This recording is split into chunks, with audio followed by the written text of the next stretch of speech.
All right, I think, yep, everything seems to be going all right. Let's go back to our workshop, and hello! It's me again, everyone.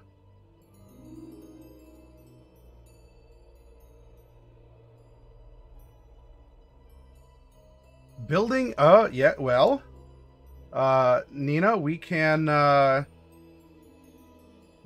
see if the villain we create is enough of a personification or a magnification of you. And I did read Darkwolf's comment that this year has been her villain arc. Hey, you want to say hi to everyone? Hey, they haven't seen you in a little bit. They see Nisa. Come here, man. Not ma'am, sir. Come here. Are you shy? Come on. Hello. Come on. You're just gonna balance on the arm of the chair? All right. Well, whatever. There is a cat here, I promise. Here. You can see just a little bit there. There's some cat butt. Hi, Diadems. So we have a cameo. A cameo. There we go. He is the original model for the cat butt emote. As there was a time that he was a lot more prevalent on camera than Nisa was. But lately he's been a little shy.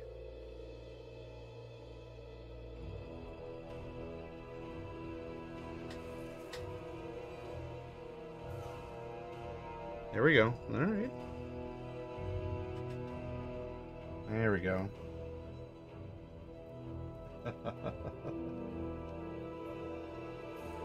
There we go.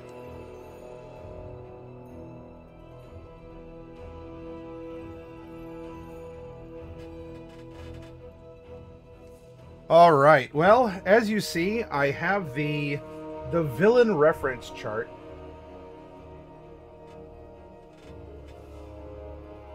We have our villain reference chart up as something as a reminder, right? This is a distillation of sentiment when it comes to examples of compelling, maybe compelling villains. Doesn't mean that that a meh tier villain isn't memorable, because the Joker is very much memorable, probably more memorable than Mr. Freeze. Ganon, as far as villains go, it might arguably be more popular or more well-known or more memorized as a villain than even Magneto. So this is a subjective list, but it's a point of reference, and it gives you something to think about. All right, here you're gonna, sir. I gotta present. Thank you. All right. Any cat hair in my cup of water?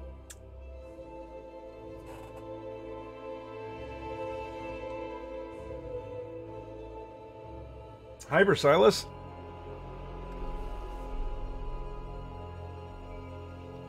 Eyes up here, buddy.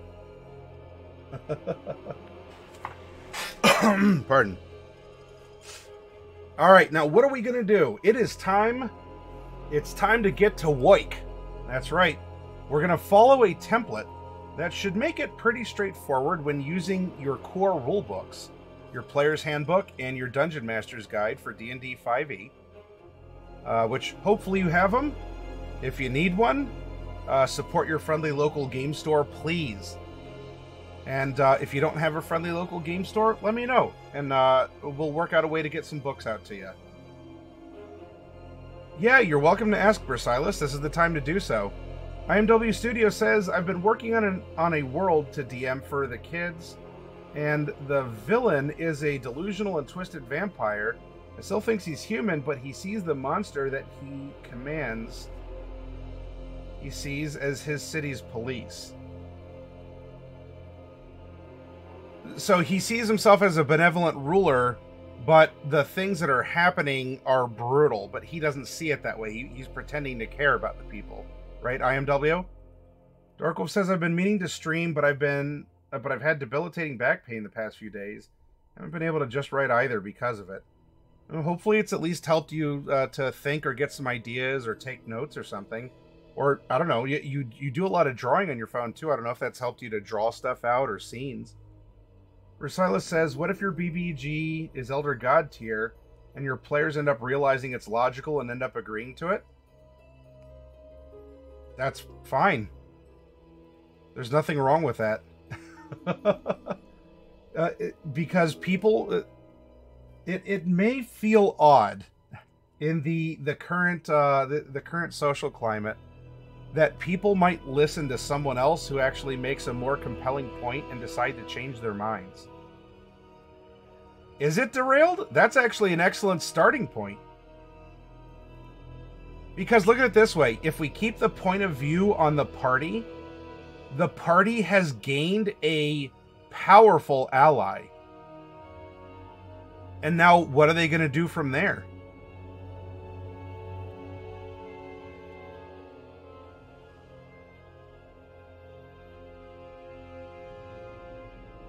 People can listen to others and have a change of heart. They can change their mind. If an undeniable or compelling truth or moral is presented in such a way where someone goes, you know what? I actually was the a-hole the whole time. Wow. Oh. That's not a bad end. That's a good beginning to whatever happens next. Because, you know, in this case, it might have been that, you know, the hero was actually doing something terrible or was just being a little shit, you know? And actually got a dose of maturity or listened to someone or... you know, the Grinch's heart grew 3 sizes that day. And when that happened, did the story stop? No! There was a whole other part to the Grinch that Stole Christmas. Well, even if it was bamboozled, if the hero still had this natural coming about, the reader is going to say, no, you've been bamboozled, but they're following along. They have to realize, right? That's compelling writing.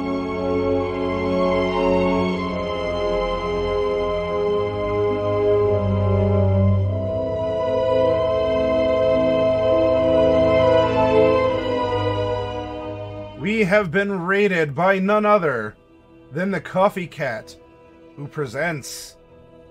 So, welcome raiders. Here, I got some Coffee Cat emotes. I think I've been subscribed to Coffee Cat for something like 50 months now. Oh, it's been so long.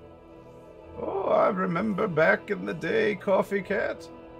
Oh, you had just stumbled by the channel, following some strange Florida man, if I recall correctly.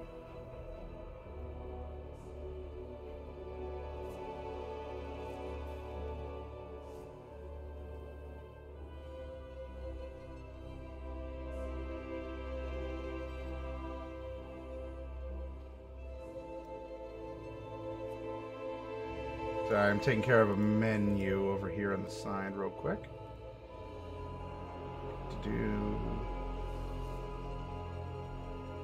There we go. All right. That's a little bit better.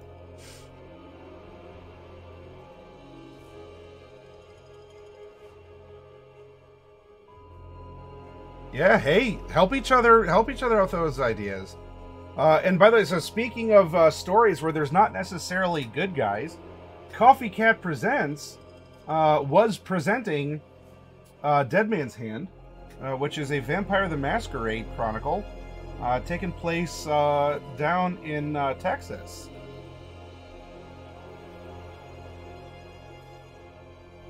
No, Naziro, you finished a 5-year-long campaign tonight. I think it's okay that you take a break and unwind and decompress with your players. You do like some VTM. VTM's fun. I had a lot of fun running it.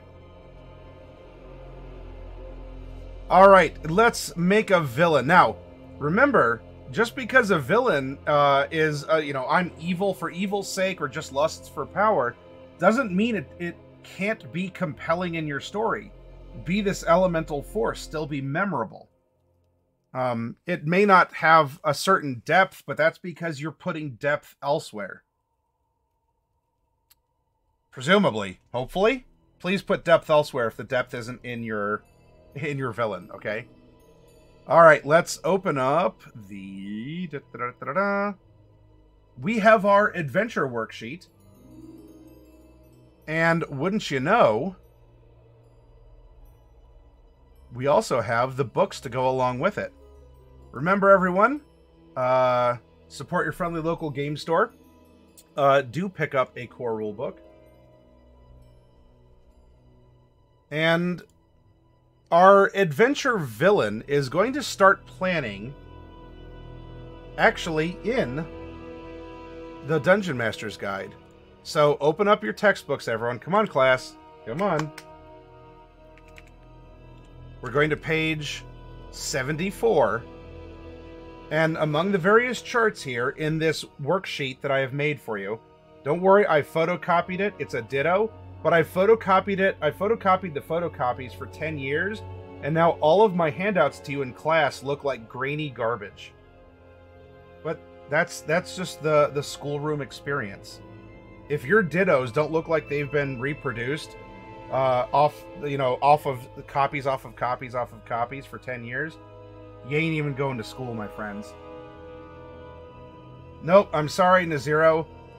You're here for work. No fun allowed. This is torturous. This is a lecture. And you all are compelled to be here. So I'll tell you what, Zeta, well, Naziro, I need you to roll a 1d20 in chat for me, please. Exclamation point 1d20.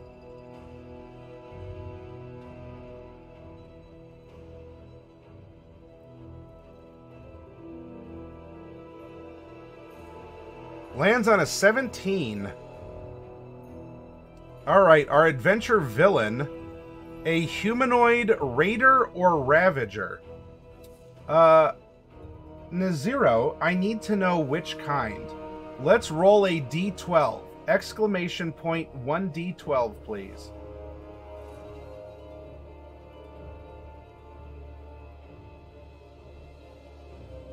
Two evens. It is a ravager.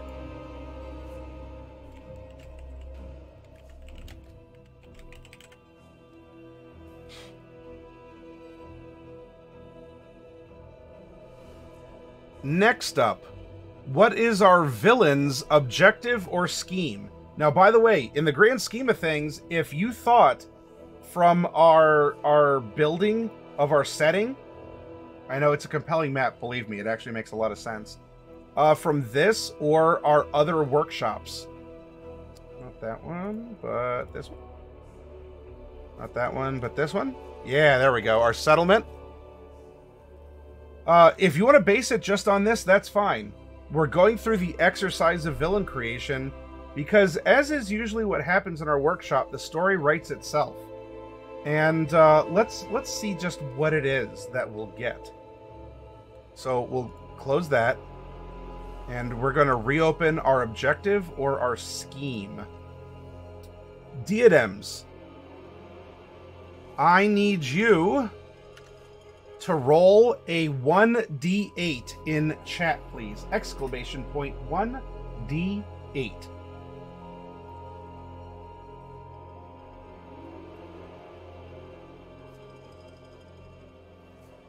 Also lands on a 7.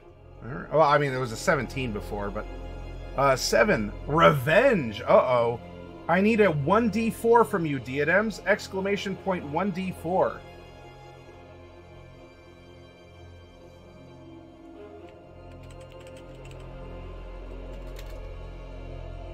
Lands on a 3. Avenge the death of a loved one.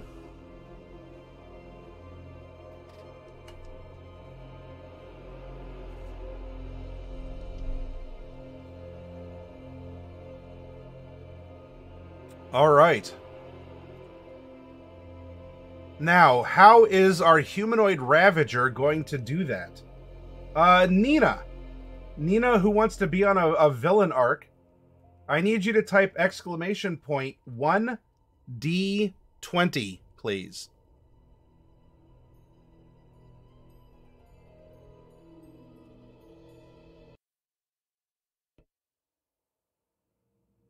Lands on a 19. Look at you, high rollers. Through Vice. Okay. And Nina, I need a 1d4, please.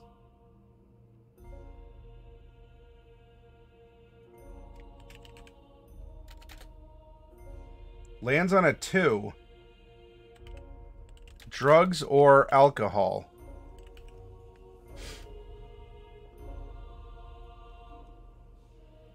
Well, in the split branch universe you just created, it absolutely is, Nina.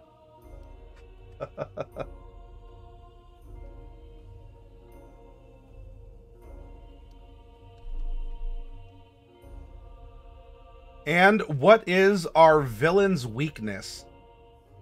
Who has not rolled and is hanging out? Bersilis. Oh, wait, no, Bersilis is lurking. Coffee Cat. Can I get a 1d8 from you?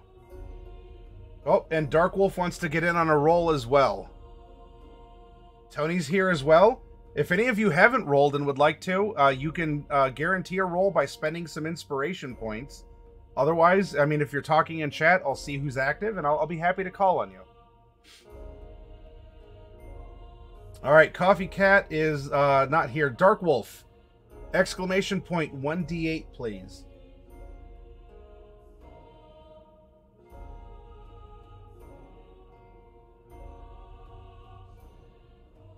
Yeah, moderation. Enjoy, don't overindulge on this important night for you, Naziro. Lands on a 9. It is, congratulations, Dark Wolf. You rolled a 9 on a d8. It's your choice. What is our villain's weakness? A hidden object holds the villain's soul, or, you know, an equivalent nearby. The villain's power is broken if the death of its true love is avenged. Well, what? The villain is weakened in the presence of a particular artifact. A special weapon deals extra damage when used against the villain. 5 is the villain is destroyed if it speaks its true name. 6 is an ancient prophecy or riddle reveals how the villain can be overthrown. 7, the villain falls when an ancient enemy forgives its past actions. And 8, the villain loses its power if a mystic bargain it struck long ago is completed. Which one sounds good to you, Dark Wolf? It's Roller's choice for getting a 9 on a d8. Are we building Spawn? Ooh. Instead of humanoid, though, it'd be undead. I want to be challenging, avenging the death.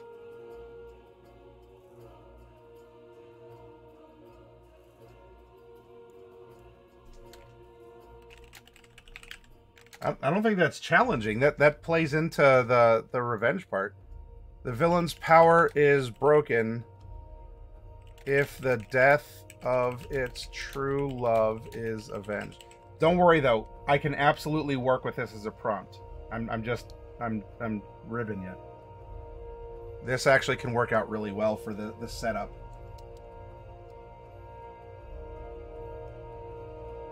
Beat the villain to the vengeance. Ah, the race is on.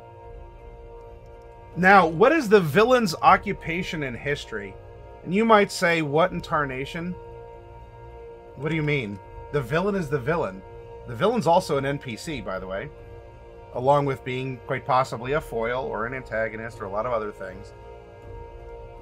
Occupation in history in our workshop here is going to be more along the lines of, hey, E.T., good to see you. It's been a minute. The specifics that you might come around in generating for a character. You know, race, class, background, that sort of thing. I'm not worried about that just yet. We'll come back to it, but not yet. Now, what about our villain's appearance? E.T. Oh, actually, Tony got next roll, and then E.T. I'll call on you. But I hope things down in the sandpit are going well. Tony, I need you to type exclamation point 1d20. What is a way that we can describe our villain? What is some notable physical appearance trait? 3. Flamboyant or outlandish clothes?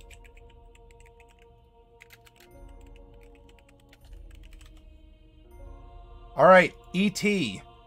What are the two abilities, the high ability and the low ability of our villain?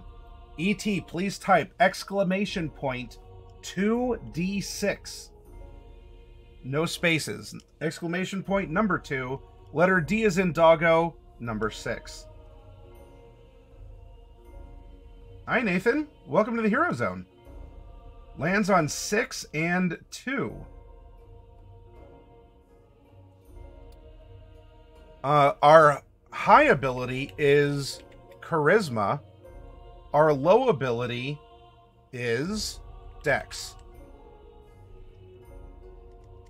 So for having a high ability of charisma, we tend to be persuasive, forceful, and a born leader. Our low ability of dex, we tend to be clumsy or fumbling. Now, this is conceptual. If we're talking about the mechanics of a character in D&D, for all we know, our high score is 20 and our low score is 18 because we're almost maxed out. Or it could be our high score is 14 and our low score is 8. Something like that. Or even higher or lower, depending if you roll or point by or do whatever. But we're doing this for descriptors. We're doing this for concepts. Don't worry about the mechanics, because ultimately, yes, we're using D&D as a platform. We're springboarding off of that for a fantasy novel that is grimdark in genre. Corduroy, let's call on you next.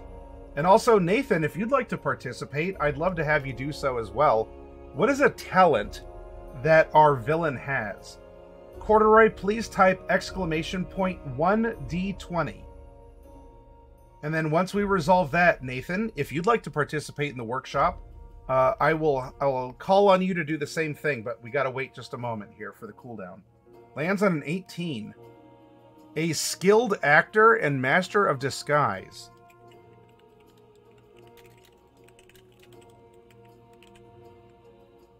Okay.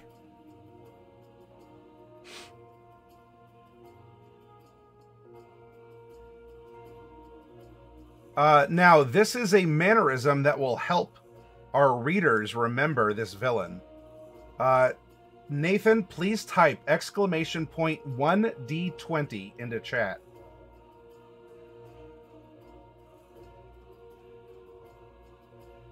I'd have to imagine IMW that it will, because Wizards is arguably trying to get less books out and more people on D&D Beyond. So it might even be the reverse, where if you get a D&D Beyond book, maybe you get I don't know, they'll send you a physical copy. I have to imagine that there would be some sort of an interface between the two, given how hard WotC wants to lean into digital content.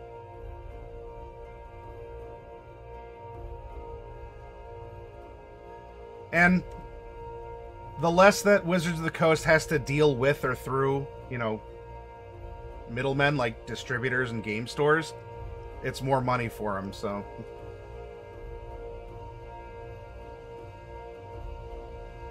Alright, I guess Nathan isn't here. In with a quick Times New Roman and dipped. IMW Studio, can I get a 1d20 roll, please? And then Iron Chef, I'll call on you next.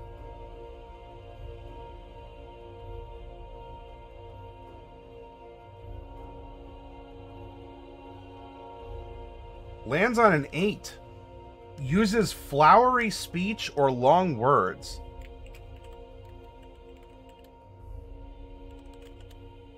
You know who we're making? You know who we're making right now?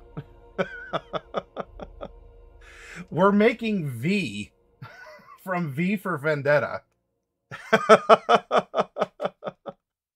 This is V for from V for Vendetta.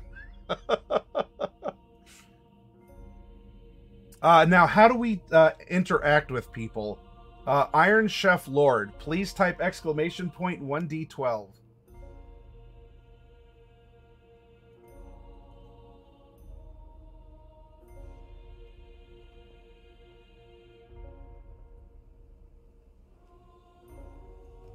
Lands on a 3. Blustering. Okay.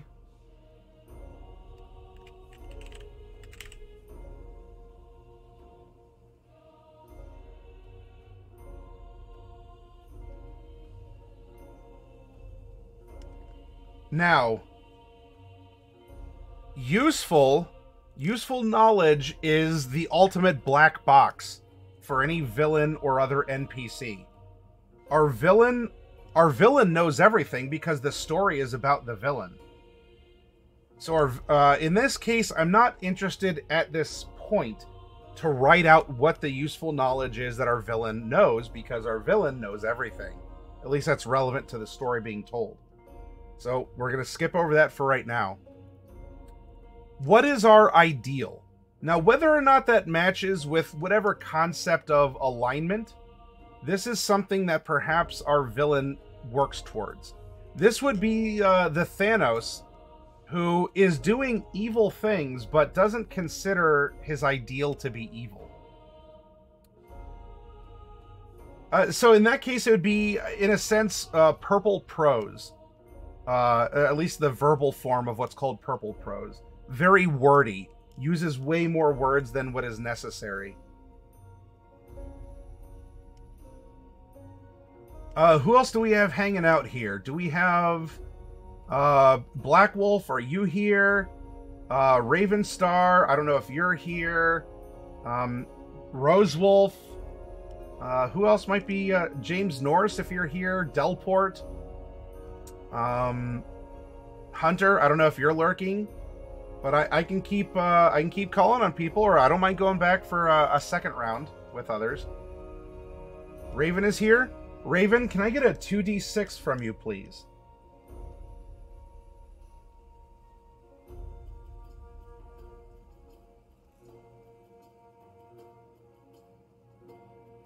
Lands on a 1 and a 2. Our ideal is a good ideal of charity.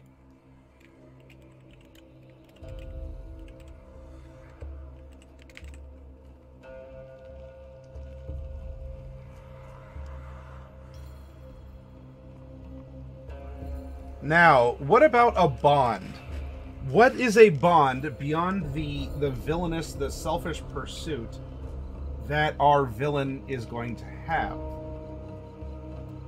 Dark Wolf, can I get a D10 roll from you, please?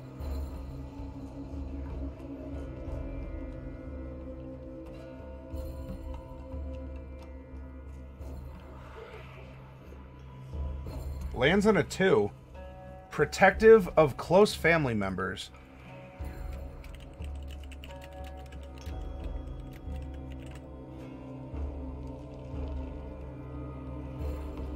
And then we have a flaw or a secret that we're holding on to. Whether or not that leads to the ultimate weakness or some sort of downfall, these are things that can be compelling. They're fun to find out. It helps to place the character in the world at other points in time other than right in front of us. Yeah, if he lost a loved one, he has to protect the others. Let's have... you know what, Corduroy, as you're still new here in the workshop, let's have you roll again. Corduroy, may I please have an exclamation point 1d12?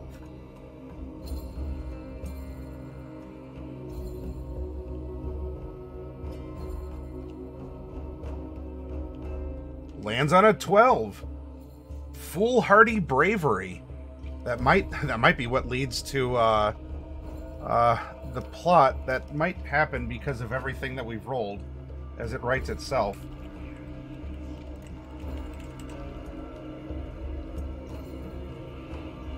Now, we can stop here if we wish, because maybe you already have in mind, if we're sticking to the classic D&D, you know, the player's handbook, races, classes, and all that other stuff, you fill in the rest yourself.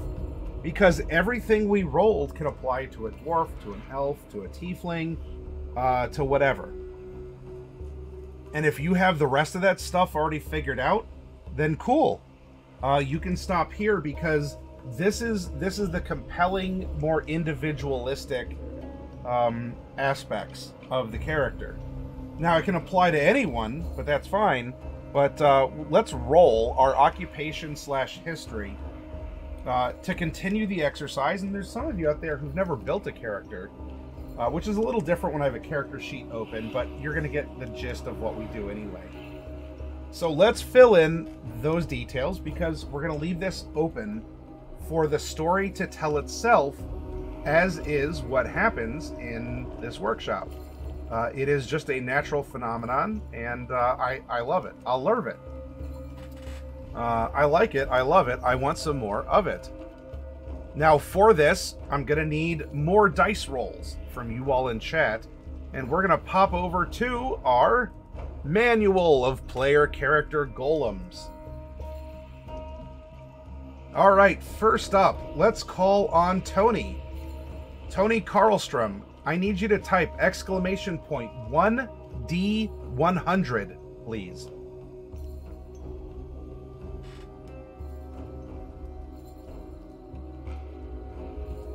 Lands on a 69. Nice. All right, we have a male character.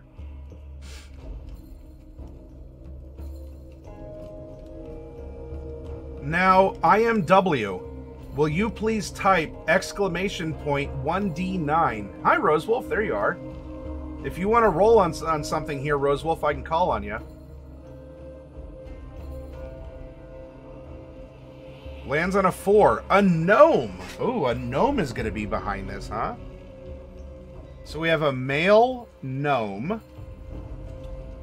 I'm not worried about alignment. I'm not worried about character level, and I'm not worried if we're going to take feats over ability score improvements. Those are things that we would get into with a player character build.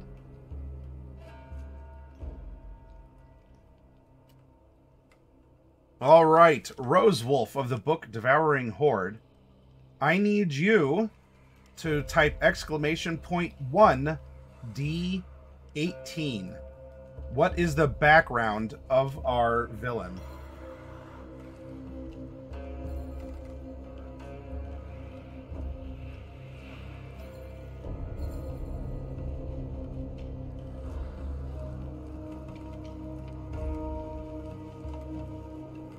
Oh, I thought I had one programmed. I guess I don't. I'm sorry. Rosewolf, I guess do a 1D20 roll instead. Welcome back, Naziro. Yeah, Naziro, please don't do anything that will leave a blemish on your fun end of campaign night.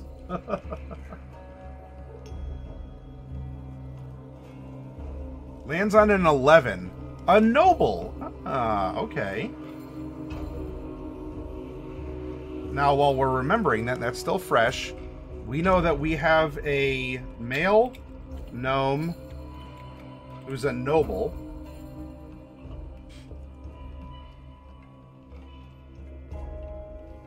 I'm not worried about the ideal bond and flaw. Those were rolled on the NPC chart. Now, Naziro, will you please type exclamation point 1D12? We know who our character is by our background. We know what our character is from our race. Now, how do we do the things we do? Tiny Irish Viking, thank you for the follow.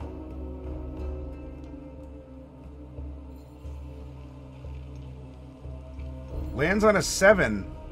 A 7 is a ranger. And in particular, Zeta, will you roll a, I don't know, roll a D8. Exclamation point 1D8. Lands on a 4, even number. We have a hunter ranger.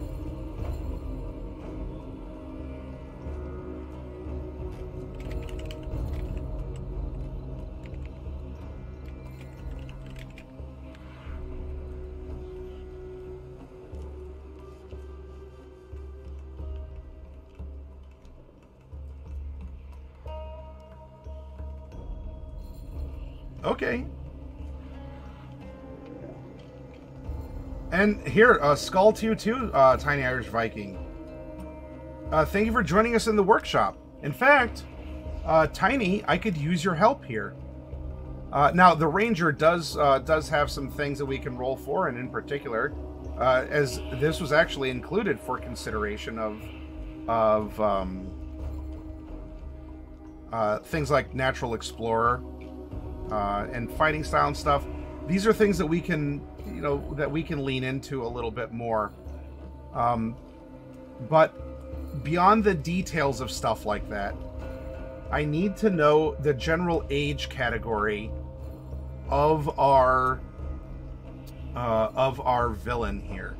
So, Tiny Irish Viking, would you kindly type !1D100? Oh, 4'8" rider. Well, it is. It's nice to meet you.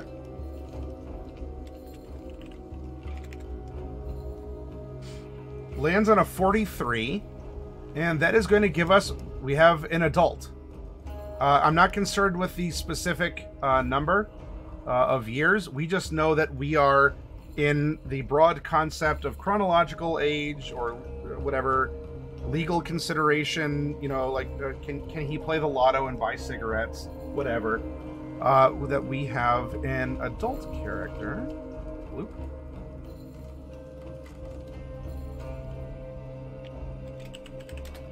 Adult male gnome ranger hunter who is a noble. Now we can always go through and specify a little bit more through the detailing of the fighting styles and all that, especially if this was going to be conducted on a grid map, through tactical combat or something. But for the sake of writing a story which is based on D&D, we can look at the options. We could even roll for them, but that's nothing that I'm too worried about at the moment. But just know that you do get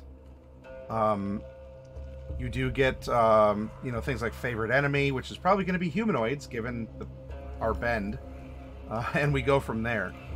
So here we have our villain. And how does this play into our story? Let's take a look at the setting that we also generated from the worksheet we filled out. We have, for our dystopian, grimdark fantasy setting, we rolled a desert and mountain terrain that the form of government is a dictatorship.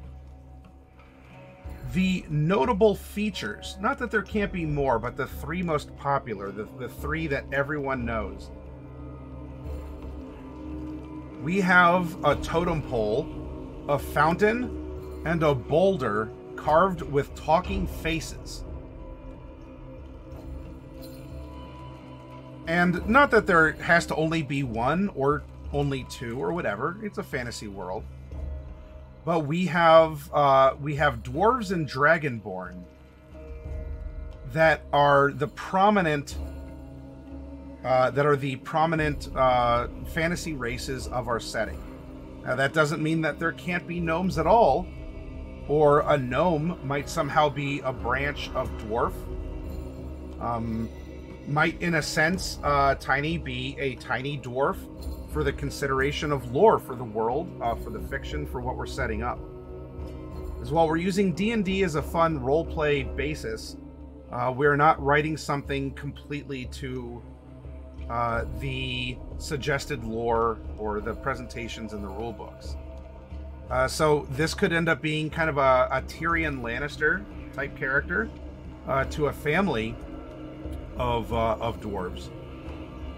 And we know that there's tension or rivalry between them. Now, something to consider, while we do have terms dominant and minority for each of the fantasy races, that can mean different things. For example, the Dragonborn may be in a numerical minority, but may hold almost all of the political power and economic power. Or it's actually, or it's the other way around. There actually just might be dwarves everywhere, and they hold all the economic and political power, and the Dragonborn are just the next significant statistical demographic of an ever-dwindling set of other fantasy races that visit or live in this dystopian, grimdark world. It's just simply a concept of positioning, and you can position them how you wish them to be. And so there is a feared tyrant. Now, mind you, our stories in our workshop always write themselves. And so we rolled into a feared tyrant being the leader of the dictatorship. And that the notable trait is that this is a site of an important graveyard. So not even necessarily just some one, but some ones have died in a war, through assassinations, through riots, through just a long lineage of a family existing here for a while. Were these people who died and were buried because it was out of the way and it was like a plague graveyard or something? We know it's an important graveyard. Known for its artists and writers. Hey, so Tiny Irish Viking, this place might be for you, my friend. And the current calamity is that there are marauding monsters. Now, we also generated that not the only religious building in town. I mean, how many of you live in a town where there's more than one church or place of worship? And even if you live in an area where it's all, it's predominantly one, branch of a religion, you'll find that there are just different communities, the different people that make up the same faith. Or you might live in a town where there's a Catholic presence and a Protestant presence, and maybe there's a Jewish one as well. You have multiple faiths that all mean very much to those who adhere to it. So for the sake of this exercise, the religious building that we rolled, which is a hidden shrine to a fiend, is one that is going to be more concerning to the narrative. It's going to be something that will be more central to the plot, even if it's not the big religious building that everyone goes to, the mega church of the city or something. And every good fantasy city needs the tavern, which would also end up being a point of focus to bring up in the plot. And we generated the name The Mysterious Pony, which is a quiet, low-key bar. Then we headed over into Paint because to keep things simple, using the core rule books, using basic dice rolls, using a simple word processor, and using Paint. Not that you can't get deluxe writing programs, and I'm not sponsored by them, though that might be cool if one of them ever did notice who we are and what we do here. But Campfire, World Anvil, I'm sure there's others. I don't know if Arkenforge, it just might make minis or a virtual tabletop. But there are many ways that you can track your notes, physically or digitally. But to keep things accessible, you don't have to spend a lot of money. I like illustrating with Paint. You use simple, bold colors, big shapes. It conveys what we need to know. And by looking over that list and going over, well, how does it work where you might have a mountain and a desert on one side, but the other side could even be a rainforest? We see this with the Andes Mountains in South America. And so the reason for that is that as the clouds blow in with all the moisture over, probably from an ocean or a lake or something over the humid rainforest, they blow up the side of the mountain, it condenses, and the rain falls back down, and it just recycles over here. Some cloud and moisture does get to the top, and a lot of it might come down as snowfall on the top of the mountain. And sometimes you'll get enough clouds come over that you might get some rain. But generally, for it being a desert, it's a lack of precipitation. And as we were exploring, we said, all right, well, this is how an oasis, that's a kind of an artisanal well, forms by the snow melt that goes down through the mountain under the sands until it hits, you know, some sort of jutting rock or other sort of a water deflecting, like a watershed level, and it comes up to the surface. So people have established themselves here where there's water. There's a great fountain from the water that comes down. The face, or the rock with talking faces. Well, if we have something mysterious, let's put it at the top of the mountain. Maybe somehow that predicts the weather, the faces change, or it turns ominously.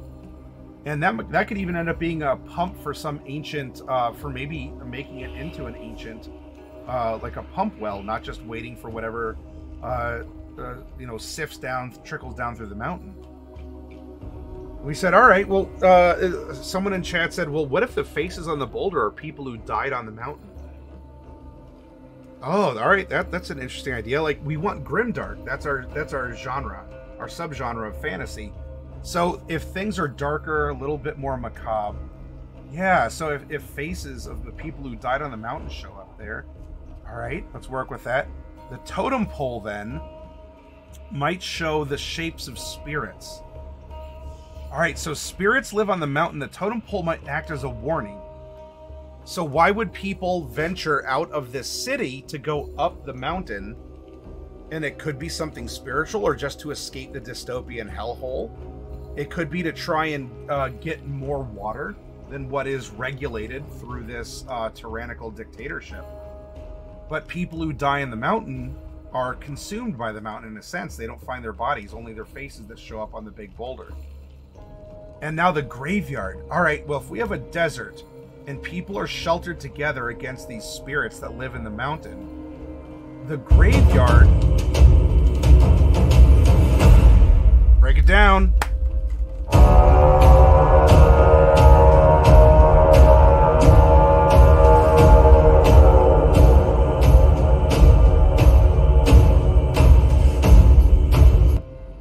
OMGM with the social pillar. Hello. Thank you for joining us.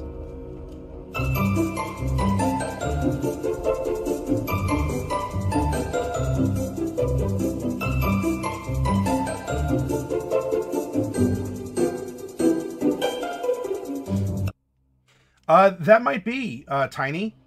Maybe it's a prediction of what's going to be blowing over the mountain. Also a way to show, almost in display, that another person had died on the mountain. And so that might give people reason to leave the city. Now, as we're talking about magic systems, things like blood magic came up. And again, a grimdark setting is a societal horror. A social horror. It is a dystopia. And so, if we're going to use blood magic, and we can lean into the grim, into the macabre, what if there's a blood tax on everyone in the city to keep this shield, kind of a living shield up over the city to protect from the spirits of the mountain from coming down and abducting people, either actually from doing it, or that's what the dictator just says to stay in power. You need me to keep the water flowing and to keep the spirits out. And everyone pays a blood tax. Now, of course, the blood tax might end up going to that fiend that the hidden shrine is about. Or the deal was made with the fiend to protect from the spirits of the mountain. And it's a tax paid in blood. Now, through this simple drawing from a simple word processor worksheet, some random dice rolls in core rule books, and just by putting some colors out, we have created a fantasy setting that is very compelling and leans into our genre. Now, based on this, and our conversation about villains and villainy, the different types, we have now generated this villain for our... generated this villain for our story. Now, we know that this is our villain. Is our villain an antagonist? Could be. Is our villain a foil? Could be. What else could our villain be as far as these subgenres that we were looking at in the first part of our of the format? An anti-villain in which the bad guy has a sympathetic motivation or appealing characteristics, in the same way that an anti-hero is ostensibly a good guy with villainous or immoral tendencies. An anti-villain may have justifiable, noble goals or even a good side. Is our villain a beast? A bully? A machine? A mastermind? Evil incarnate? The henchman? Or a fanatic? And there's ways that we might be able to adopt almost any of those. I mean, maybe in a broad sense any of them, but based on what we have a humanoid Ravager who's out for revenge, to avenge the death of a loved one, using vice, specifically drugs or alcohol. The villain's power is broken if the death of its true love is avenged. Our appearance is that we usually wear flamboyant or outlandish clothes. We have conceptually a high charisma, low dexterity. We are a skilled actor and master of disguise who uses flowery speech or long words and can be blustering. And this is where I joke that we're making V for from V for Vendetta. Our ideal is good and that of charity. We're protective of close family members, and our villain does have a flaw of foolhardy bravery.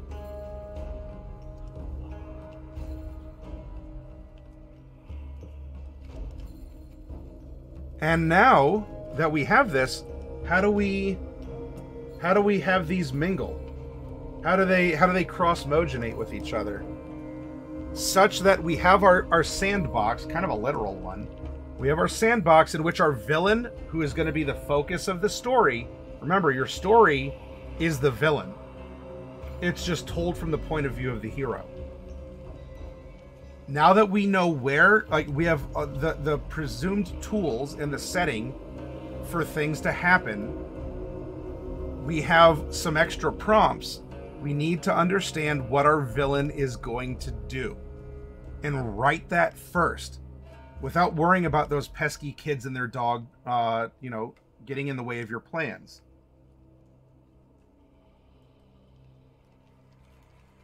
Yes, to cross-mogenate is a fun word. I can thank Austin Powers for that. And that's why your villain, it doesn't always have to be, but I stress, writing your villain first is my suggestion. Because your story is about your villain. And everything your villain has done, is doing, and is trying to do in the near future. That is the compelling force. That is the engine. Though it just so happens that the heroes, in the wake of all this, are the perspective of the story as they're working their way up to get to the engine. They're finding out how the train works, kind of a thing. Hi, Hero Dragon. Good to see you. And so what I'm thinking here is whether or not we want... a gnome could be its own thing. Or if a gnome is, would be akin to, we have kind of a Tyrion Lannister style character from dwarves, or even from the Dragonborn, or maybe a gnome somehow. Maybe the gnomes in our fantasy world are actually a combination of the two. Maybe there's only dwarves and only Dragonborn. And so what we call dwarves, what we call Dragonborn, I'm sure that we can, we can find and fill, if we use the same reference words, we can just find and fill that with whatever, fantasy word we want to come up with. But maybe a gnome is actually a rare occurrence of the fusion between the two. This is our world. How, what would you like it to be? But we have, we have our humanoid Ravager. Oh, so what came to mind, and I teased Darkwolf a little bit about this, because I thought I had something in mind. And especially if we have a noble and in this, we have someone who, after losing his loved one, ultimately wants to bring down the blood shield.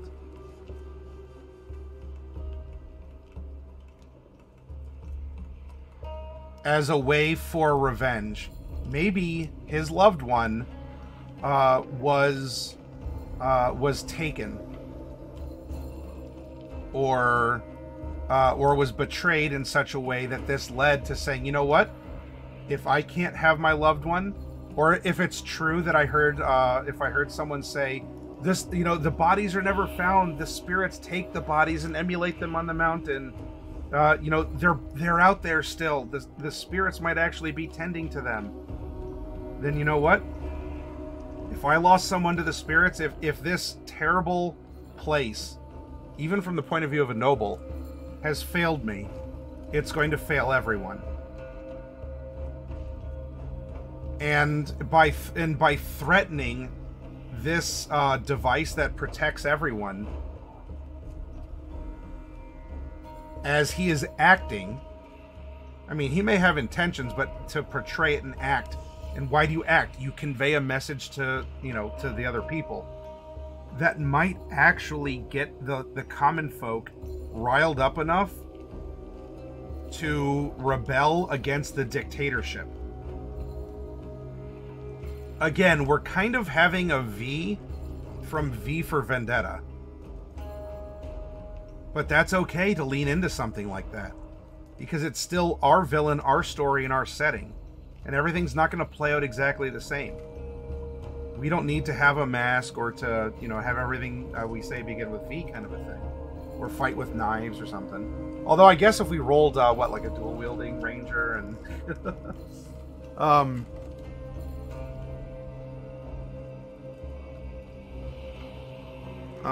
but we have someone who is for sure going to be doing something disastrous and will hurt people, kill people. Maybe more along the Thanos lines, because he thinks he's doing something good, rather than Ra from Stargate that we looked at as an example. Ra from Stargate is going to hurt people to kill people because they're defying him and his power. Thanos doesn't want to end life for the sake of it. He actually wants to perpetuate life, just by offering it a halfway point at resetting. We have a character that has more depth than, you know, the Joker doing crazy, kooky, I'm insane stuff from that other example we saw.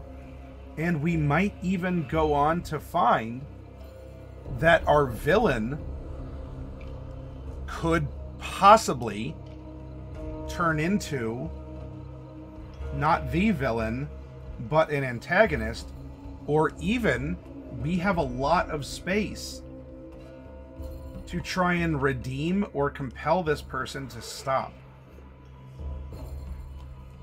The villain's power is broken if the death of its true love is avenged. What if the good guys accomplish the revenge before the bad guy does?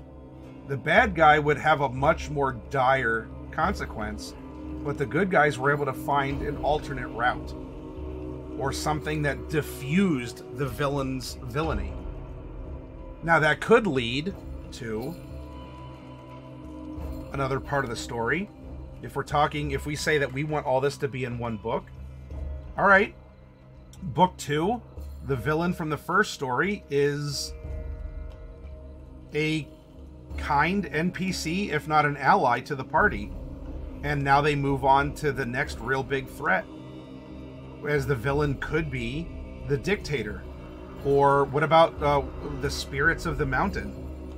Or something that lies even beyond the mountain. What is in those in the rainforest beyond? Or deeper in the desert where no one goes because there's no more water once you get past that blood shield. At least no more known water. And we have all the elements it takes to make a societal, a social horror, a dystopian setting, a grim, dark fantasy. where we can have some pulp action, street level stuff, where we're chasing after a noble, which is it's a very direct and a common thing. Many people can say, okay, noble's the bad guy. I've read this before and I want to see how you can do it differently. And then whether it's a redeemable point, and a redeemable and perpetual, or it's a redemption at the point of death, or this person just snaps and goes completely overboard and there's no coming back from it. We have those options. But now we know the direction of our story. We know what is ultimately going to happen. And it's going to make it easier for us to fill in the gaps with NPCs and with the party members, which are going to be our next 2 workshops.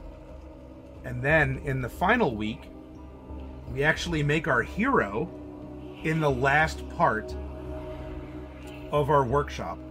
Because the hero is coming from a point of ignorance to help us come from a point of ignorance, introduce us to our fantasy world, take us on the adventure and the ride, and then we resolve things with the help of our friends or the interference of our antagonists. If the blood shield needs a blood price, perhaps their loved one was selected as a sacrifice for the shield. Instead of a blood tax, it's 1 person a year. So he wants to bring down the shield because he doesn't believe the juice is worth the squeeze. Yeah, like, I'm tired of this. Who was the first Aztec to say, you know what? I would really like to stop cutting the hearts out of children to appease the corn god. Can we not do that? And everyone says, oh, but we've always cut out the hearts of children to appease the corn god. But we also can just not. Whoa, whoa, whoa, whoa, don't say that. Do you understand what it would take for us to stop cutting the hearts out of children to appease the corn god? Yes. No one's willing to do it. Noted. Away.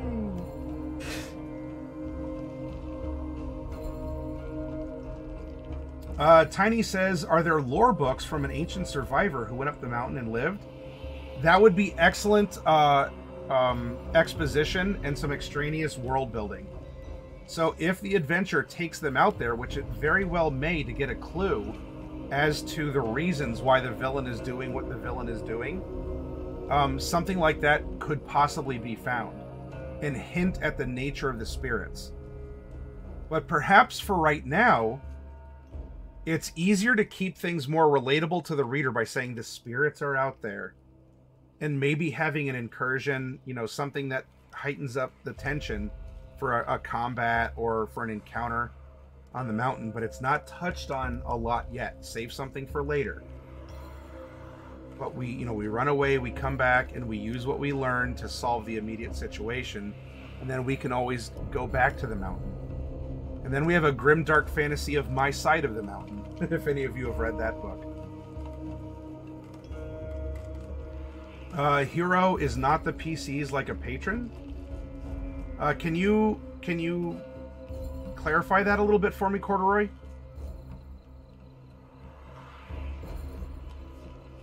You read My Side of the Mountain years ago.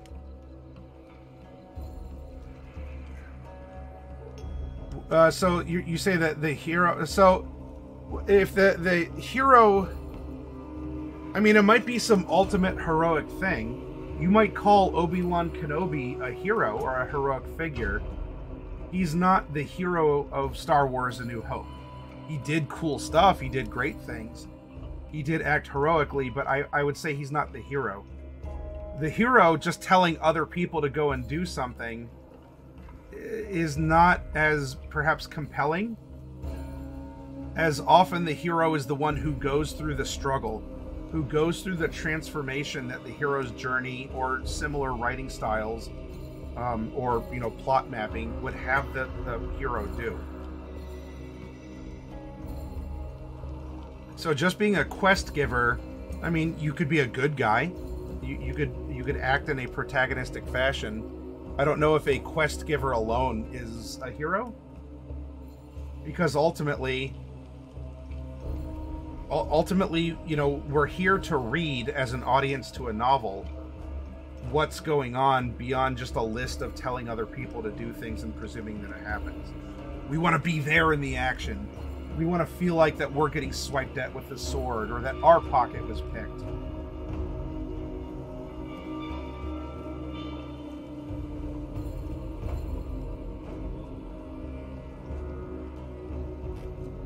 Well, remember, there's no player characters. We're using D&D, but and there could be an extrapolation to turn it into a module for people to play through. The hero is a singular.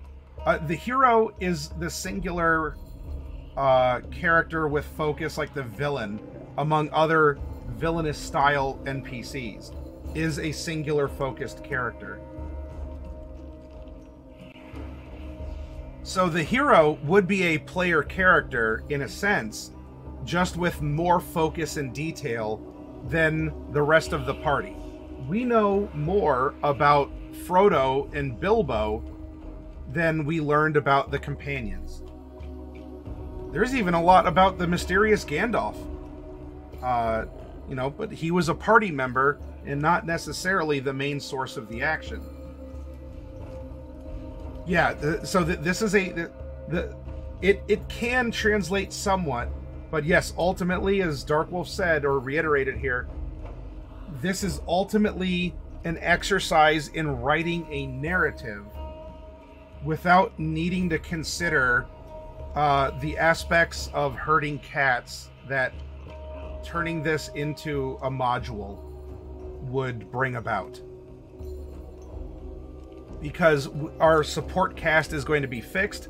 They're going to have personalities that will be as we need them to be, not as the DM might hope or try to plan for, and the players have other plans. Of course, what is a plan but a list of things that can go wrong?